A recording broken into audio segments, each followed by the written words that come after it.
In the quiet, fog-laden valley of Everwood, a town cradled by ancient forests and rivers that sang lullabies to the wind, lived a woman whose heart had known both immense joy and unbearable sorrow. Her name was Liana, and she was beloved by all who knew her. Though her smile was gentle and her voice soft, her spirit burned fiercely, a beacon of strength in a world that could be cruel. Liana had always dreamed of a life filled with love, and for a while, that dream was real. She had married a man named Aiden, a fisherman with eyes like the stormy sea and hands roughened by years of hard work. Their love was a story for the ages, two souls intertwined like vines, growing stronger as they faced life's challenges together. The town often whispered about their devotion, how they seemed to speak in glances, to understand each other in silence, but life, as it often does, took a dark turn. One cold and unforgiving winter, Aiden went out to sea for what should have been a routine fishing expedition. The sky had been clear when he left, but it wasn't long before dark clouds rolled in, swallowing the horizon. The sea, which had always been his friend, betrayed him that day. The waves rose high like hungry beasts, crashing over the boat until it was no more than a fragile leaf caught in a tempest. And in those monstrous waves, Aiden was lost. Liana had stood on the shore for hours that night, her heart pounding in her chest as she watched the storm tear across the sky. She knew. Even before they came to tell her, she knew. The sea had taken her love, and with him, a piece of her soul. For days, she mourned in silence, her body moving through the motions of life while her heart remained frozen, shattered into 1,000 pieces. But in the midst of her grief, Liana discovered she was with child. This news, which should have brought unrestrained joy, filled her with a bittersweet sorrow. The baby growing inside her was a part of Aiden, a living reminder of the love they had shared. Yet, it was a love now lost, a love that could never again hold her in the dark or whisper words of comfort in the night. Still, she vowed to cherish this child with all the love her heart could muster. This baby was her last gift from Aiden, and she would protect it with everything she had left. The months of pregnancy were hard on Liana. Her body, already weakened by grief, struggled with the new life growing within her. There were nights when she couldn't sleep. Her thoughts haunted by dreams of the ocean and the whispers of the wind that sounded too much like Aiden's voice. Yet, despite her exhaustion and sorrow, she pressed on. Every time she felt the baby kick, she would smile, placing her hand over her swollen belly. "You and me, little one," she would whisper in the dark. "We'll make it through. I promise you." The townspeople admired Liana for her courage, but they also worried. They knew the toll the loss of Aiden had taken on her, and now with the baby so close to being born, Liana seemed frailier by the day. The village healer visited her often, gently urging her to rest, but Liana would just smile and shake her head. "I'll be fine." She'd say softly, "I'm stronger than I look." But deep down, Liana could feel it. The weight of her grief and the strain of the pregnancy had taken its toll on her body. There were moments when she would catch her reflection in the mirror, her face pale and drawn, and wonder if she had enough strength left to bring her baby into the world. And then, one stormy evening, much like the night that had taken Aiden, the time came. Liana awoke in the dead of night, her body racked with sharp, relentless pain.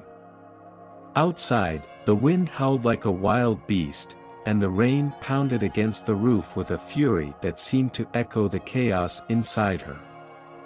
The midwives arrived quickly, their faces masked with worry as they helped Liana into bed. The labor was long, far longer than any of them had expected. Hours stretched into eternity as Lyanna fought to bring her baby into the world. The storm outside raged on, the sky torn apart by lightning, and thunder crashed like cannon fire over the hills. It was as if the heavens themselves were reflecting the battle within her body, a battle between life and death. Lyanna could feel herself growing weaker. Each contraction left her breathless, and her vision began to blur.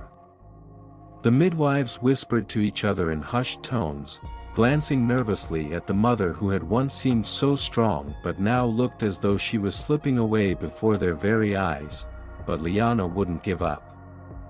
She couldn't. Not when she was so close to holding her child, the one piece of Aiden that remained. With a final, desperate surge of strength, Lyanna gave one last push, and her baby came into the world, a tiny girl, fragile yet full of life, but the joy that should have followed was drowned out by the storm, both outside and in the hearts of those present. Lyanna's body went limp, her head falling back against the pillow. Her face, once flushed with the pain of labor, had turned ghostly pale. Her breathing was shallow, and with each second, it grew fainter, as if the life that had fought so hard to stay was finally giving up. The midwives rushed around her, doing everything they could, but nothing seemed to work. Lyanna's chest barely rose, and her pulse was fading. One of the midwives, with tears in her eyes, shook her head solemnly. "She's gone," the words barely made it past her trembling lips.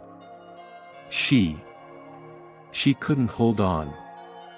The baby, wrapped in soft linens, was placed in a cradle nearby. She was crying, her small voice piercing through the silence that had fallen over the room. The midwives stood still, paralyzed by the weight of what had just happened. A miracle of birth overshadowed by the tragedy of death, but as the storm outside grew quieter, something remarkable happened. The baby's cries, sharp and insistent, seemed to echo through the room with a power beyond her tiny form. It was as if the child, though too young to understand, knew that something was terribly wrong. Her tiny hand reached out, searching for warmth, for the touch of the mother she had yet to truly meet. And then, in a moment that would be talked about for generations, the baby let out a cry unlike any other. It was raw, filled with a sorrow and longing far beyond her few moments of life. It was as if her soul itself was calling out to the one person she needed more than anything. A midwife, tears streaming down her face, lifted the baby from the cradle. She carried the child to Lyanna's still form and placed the baby gently on her chest. The room was thick with sorrow, the air heavy with grief, but in that moment, something changed. The baby, with all the strength her tiny body could muster, reached out and wrapped her arms around her mother. Her little face pressed against Lyanna's chest as if she were giving her a final farewell, a hug filled with all the love she had yet to express. And then, the impossible happened. A warmth, faint but growing, began to emanate from where the baby touched her mother. It spread slowly, like the first light of dawn creeping over the horizon. The midwives gasped, unable to believe their eyes as they watched Lyanna's chest rise, slowly, at first, then more steadily. Her fingers twitched, her lips parted, and the color that had drained from her face began to return. The storm outside stopped.